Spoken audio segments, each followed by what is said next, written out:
What is up, YouTube? It's Kingfisher745, and welcome to episode 69 of All Hail the King. We're going to have a less controversial video today, so it's going to be a lot more fun and just testing something out. That's something, if you checked out the podcast segment, you already know. But if you missed that, or if you aren't familiar with the From the Helicarrier podcast, check it out at www.thehelicarrier.com. And alright, I won't keep you in suspense any longer. It's going to be a stamina drain team. So we're going to test it out to the best of our ability. And for this episode, we're going to stick with the same team throughout. They are going to be longer battles, but I think they're going to be pretty awesome. First of all, we're using the Avengers Age of Ultron Iron Man. And that's because on his deploy rockets, he has an ability called Rocket Barrage. It's an AoE attack that applies straining to all enemies, and depending on his energy he can actually fire this move multiple times. In all, straining can be applied 3 times, and he can apply it all 3 times, by himself in one action. What does straining do? Well, we'll get to that, but first, Vision, his Age of Ultron teammate, also has straining on his level 1 Physical Disruption, as well as his level 9 and AoE attack, General Relativity. The reason this debuff is important for a drained stamina team is because it causes the enemy to lose stamina every round or after performing hostile actions. So it's going to constantly cause them to lose stamina. Now, although both of these characters are definitely there for a reason, our main stamina drainer is going to be our agent. First of all, he has Praetorian Guard. That comes from the Elite EISO, so he's going to drain stamina because of that. He'll get a second Absorb Energy once he uses the T-Bolt Glove, and the Signpost of course drains it every single round as a quick action. So that's the basic premise of this team.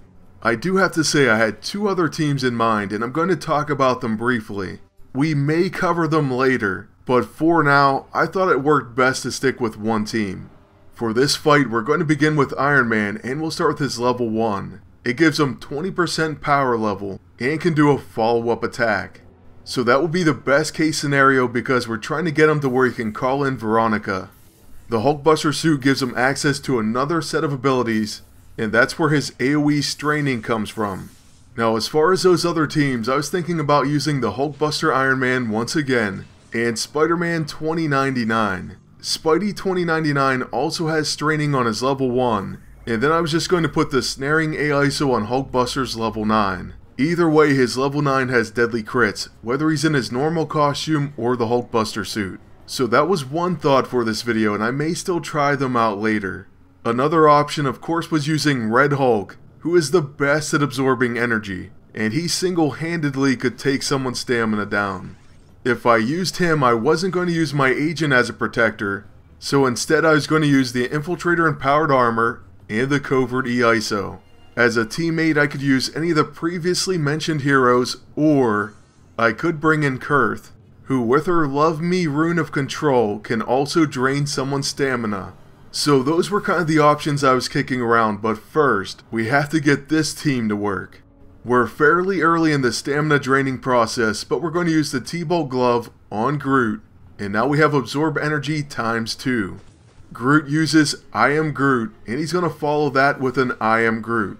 For that, he's going to take 2 times Absorb Energy, which means twice the drained stamina. Oh, and because of the Hugin's Eye, we don't even get hit. So next, with Iron Man, we go back to Repulsor Rays, and we're going to crit, plus do a follow-up attack. This knocks Groot into baby form, and it gets our power level up quite a bit. Then for her turn, Gamora attacks our agent, we dodge, and we're going to get that double absorb energy. So far the stamina drain is real. And on Vision's turn, we're going to use General Relativity to place straining on everyone and finish off Groot. Now, luckily we didn't place that many stacks of straining because the enemy agent's going to use the scroll, and they remove all our debuffs. Now, this would be really annoying if you had 3 stacks of straining on the entire team just to get removed. That could be a serious setback to using a stamina drained team. It certainly would be part of the problem to getting a team like this to work, But we're not going to give up just yet. We're going to stick with the stamina drain throughout this entire episode, and I'll consider it a win once we get the enemy to recharge. Right now, it's time to call in the Hulkbuster. So here comes Veronica. And then we're going to use our rocket barrage. We've placed a calamitous AISO on it, so it's a catastrophic AoE attack. Depending on your power level, it's going to fire multiple times.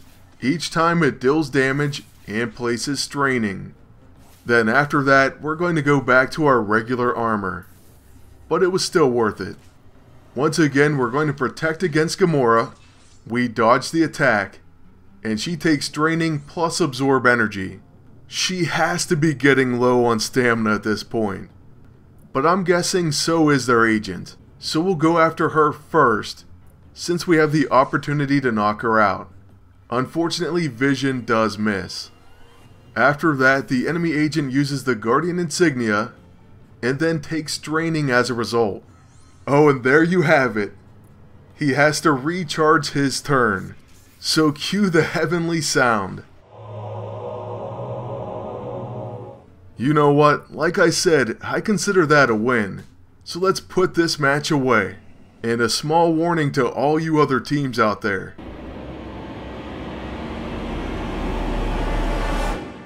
Alright, now for our next match, we're taking on Null and Kurth. They're pretty resilient, so stamina drain could come into play. The more defensive oriented a team is, that's where stamina drain could truly come into effect. Truthfully, matches aren't very fast, and in many cases it's just going to be easier to knock out your opponents, rather than waste your time draining their stamina. However, if the meta shifts, and teams are using characters like Rescue, and matches are taking a long time, then stamina drain could actually help you win. Don't get me wrong, we're sticking to it and it is kind of fun to try to pull off, but I just wanted to give you my honest opinion going forward. In this match, with the enemy agent gone, we don't have to worry about them removing our straining, so I'm pretty excited about that fact. The other good news is Null's going to trigger that debuff quite a bit. Many of his actions are considered hostile, especially things like his preemptive counter, which he's going to get all the time. And there goes one right there. Plus he takes absorb energy as well. Because of all this, I could definitely see him running out of stamina. What we really need to do is call in Veronica and unleash our rocket barrage. Once again, it is catastrophic because of the calamitous AISO. We still get preemptively hit, but he takes straining as a result. And there's a lot more stacks where that came from. Speaking of hostile actions, Kurth with her counters is also going to take quite a bit of strain. On her regular attack, she uses her Road to Ruin on Vision and takes 2 stacks of straining for that attack. Vision can attack because of Cower, and that seems to last this entire fight, which I find pretty ridiculous. But hey, there's our first recharge from Null. And then if we keep draining their stamina with the Signpost, and then of course those straining stacks kick in, I'm pretty sure you can just keep them recharging for the rest of the fight. Maybe. It's certainly worth a shot and something we're going to try. Now with Iron Man, we're going to go ahead and use his level 1 on Kurth. And Null's going to preemptively attack, take straining, and also take that hit. Kurth is up next, and she's barely losing stamina, but she's going to run out eventually, especially if she uses her level 1 on our agent. That rune explosion though is still overpowered and something we have to worry about. You know what, it bothers me that Kurth only has 2 stacks of straining, but Vision cannot get an attack off. Honestly, I'm going to be shocked if he gets to attack a single time. Except for maybe at the beginning, but I already forgot. That was quite a while ago. With our agent, we are going to keep that signpost going, and we'll use the Improbability Field. This definitely should help out, and it does more than I even expected because it gives Iron Man a heal and stamina regen. So on his turn, once again, we're building up our power level, and his level 1 is pretty tough to beat for that. So we'll fire it on Null. Either way, he'd probably protect. And of course, he does get a preemptive counter, but it drains his stamina, so we're okay with it. Plus, we get a follow-up attack on a Repulsor Ray. Then this time on Kurth's turn, she has to recharge. So another win. But a bigger win would be if we actually got to attack with Vision. In fact, let's try to finish off Null. Of course we don't. I tell you, is Cower out of control this match or what? Well, we've basically been fighting a man down, but we're still going to win. For our final attack, at this point we're just going to try to end the match with an Atom Smasher. And that's also going to end the video. So I really hope you enjoyed it. And we're going to have a brand new episode of Team Spotlight tomorrow. Thank you all for watching. Please leave a like, comment, and subscribe. Then until next time, good luck and take care.